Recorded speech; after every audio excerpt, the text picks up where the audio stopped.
You want social media ideas for December? This is the video for you. Welcome to Mind Your Marketing. I am your host, Jordan Shelton. I have ran a social media agency for over a decade, so made a lot of content for a lot of Decembers. Welcome to this. Welcome to joining me, whether you're listening on your podcast app or wherever you get podcasts, or if you're checking in on YouTube. Let's hop in. You need to create content for December. It's that end of the year push, and you just hit Google and said, crap, social media ideas, December, and now you landed here. What we used to do and recommend, and this is, 10 years ago when our first version of this came out, we would say it's National Pet Your Dog Day or National Donut Day or all of these things, and we would make content for that. But social's changed. That's, largely played out, and we need to think of ideas, concepts that your business can use that help you stand out, not just look like everybody else or using something that's dated like a national, insert whatever day. The first thing I think to acknowledge when we look at social media ideas and what you want to create for December is what you're not going to create. What you're not going to create is super specific trend content. Now, why I say this is because trending content should be the cherry on top. It should be something that's really nice to have. Once you've knocked out the majority of your calendar, majority of your content, then start looking at trending things. Because trending content, you got to get it out usually within a 48 to 72 hour window, and it's going to take your team, resources, etc. And if they are focused on a holiday push, they're trying to get things done before they check out for holidays. It's a big ask to get somebody to come over and,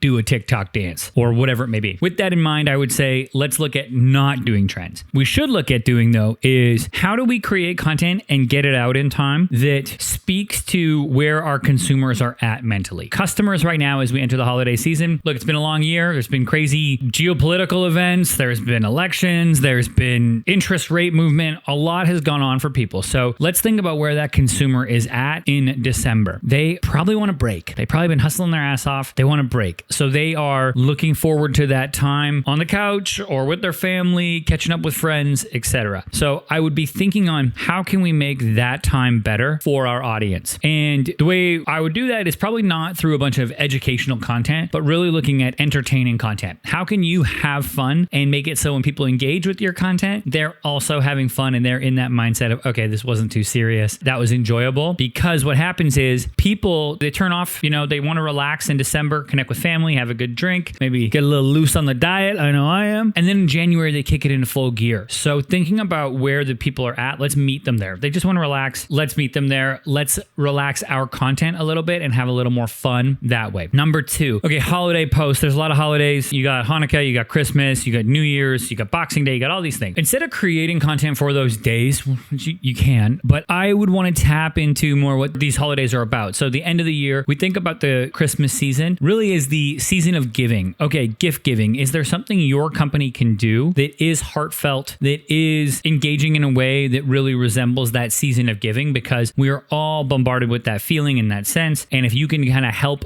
bolt your content on top of that, that's going to be something that is a win for you and a win for your brand. Next, what I want you to think of, and this works for B2B companies, this works on LinkedIn. What I would want to think of is summing up the year. What was the year that you had? Is there a way that you can celebrate your employees? Is there content you can share from the Christmas party on LinkedIn? And although you may think, oh, that's, not that great, it actually is, because when you can create and celebrate what your team has done, and when you can show photos or videos of those team members, they're going to engage with it online. They're going to share it. They're going to be excited. You want to get them excited about being a part of your organization. So what is that wrapped up content that you can create and put out there? Think about this, right? Spotify Wrapped is going to drop any day, which is a huge content event every year, and it's people sharing their playlists and what they listened to that previous year, etc. Do something like that for your company. Get ahead of it. Create a, insert your company name Wrapped. What did you do? It's a fun, easy piece of content that you can get out there, and your team would be proud of it and they can share it. And then lastly, what I would do, I would just think about this from a social media manager perspective. Create a couple posts for January. Give yourself some breathing room so that you don't come back on January 3rd or 2nd or whatever that day is that you're back in office and you're like, oh dang, I got turkey running through my veins. I'm a little hungover from New Year's and now I got to create,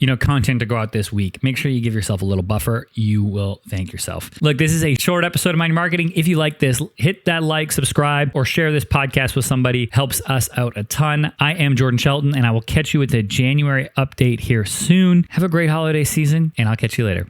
Cheers.